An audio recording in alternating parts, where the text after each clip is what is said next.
Let's now get on to the first step of our PyTorch workflow, and that is data, preparing and loading. Now, I want to stress, data can be almost anything in machine learning.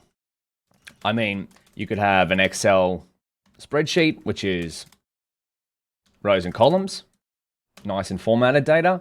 You could have images of any kind. You could have videos. I mean, YouTube has lots of data. You could have audio, like songs or podcasts. You could have even DNA these days. Patterns in DNA are starting to get discovered by machine learning. And then, of course, you could have text, like what we're writing here. And so what we're going to be focusing on throughout this entire course is the fact that machine learning is a game of two parts. So one, get data into a numerical representation. Two, build a model to learn patterns in that numerical representation. Of course, there's more around it. Yes. I understand you can get as complex as you like, but these are the main two concepts.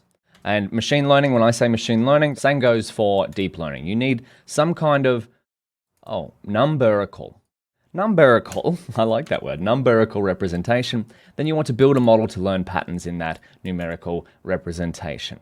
And if you want, I've got a nice pretty picture that describes that. Machine learning, a game of two parts. Let's refer to our data. Remember, data can be almost anything. These are our inputs. So the first step that we want to do is create some form of numerical encoding in the form of tensors to represent these inputs. How this looks will be dependent on the data, depending on the numerical encoding you choose to use. Then we're going to build some sort of neural network to learn a representation, which is also referred to as patterns, features, or weights, within that numerical encoding. It's going to output that representation, and then we want to do something with that representation, such as in the case of this, where we're doing image recognition, image classification. Is it a photo of ramen or spaghetti? Is this tweet spam or not spam? Is this audio file saying what it says here? Remember, I'm not going to say this because my audio assistant, that's also named this word here, is close by and I don't want it to go off. So this is our game of two parts. One here is convert our data into a numerical representation, and two here is build a model or use a pre-trained model to find patterns in that numerical representation.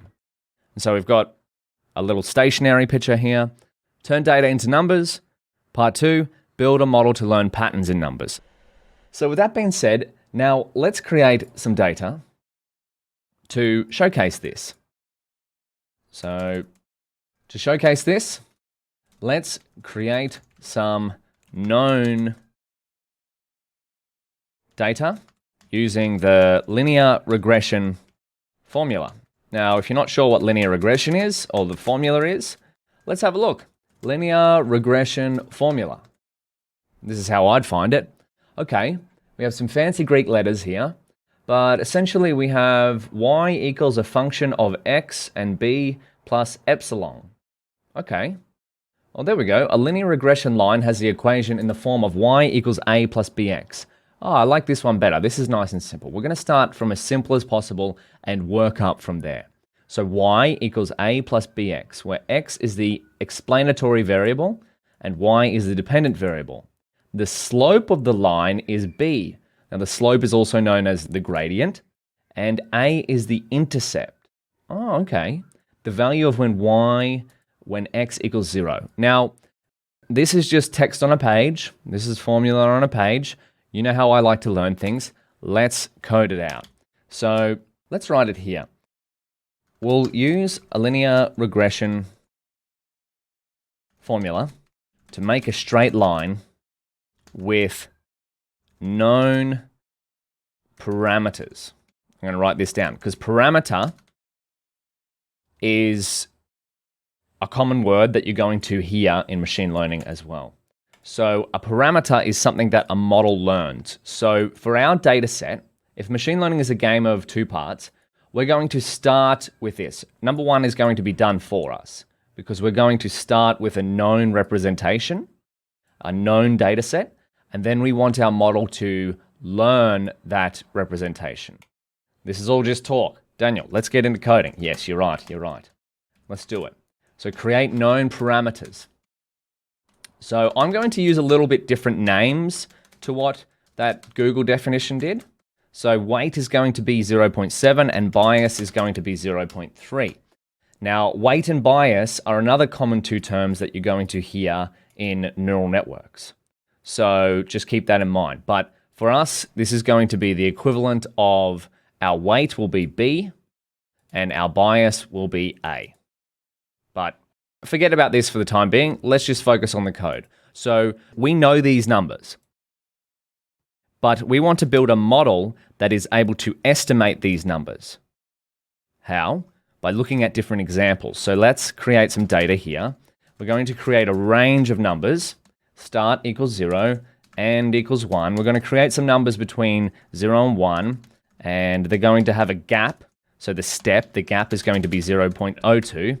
Now we're going to create an x variable. Why is x a capital here?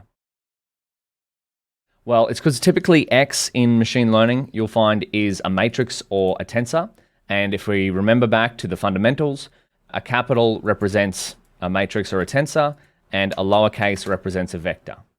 But in our case, it's going to be a little confusing because x is a vector, but later on, x will start to be a tensor and a matrix. So for now, we'll just keep the capital, not capital notation. We're going to create the formula here, which is, remember how I said our weight is in this case the B and our bias is the A. So we've got the same formula here. Y equals weight times x plus bias. Now let's have a look at these different numbers. So we'll view the first 10 of x and we'll view the first 10 of y. We'll have a look at the length of x and we'll have a look at the length of y. Wonderful. So we've got some values here. We've got 50 numbers of each. This is a little confusing. Let's just view the first 10 of x and y first, and then we can have a look at the lengths here. Length, x, length, y. So what we're going to be doing is building a model to learn some values, to look at the x values here, and learn what the associated y value is, and the relationship between those. Of course, we know what the relationship is between x and y because we've coded this formula here. But you won't always know that in the wild. That is the whole premise of machine learning. This is our ideal output, and this is our input. The whole premise of machine learning is to learn a representation of the input and how it maps to the output. So here are our input numbers, and these are our output numbers.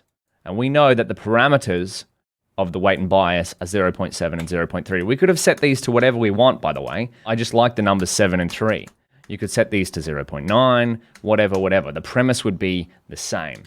So, and what I've just done here, I kind of just coded this without talking, but I just did torch a range, and it starts at 0, and it ends at 1, and the step is 0.02, so there we go. 000 up by 0.02, 0.04.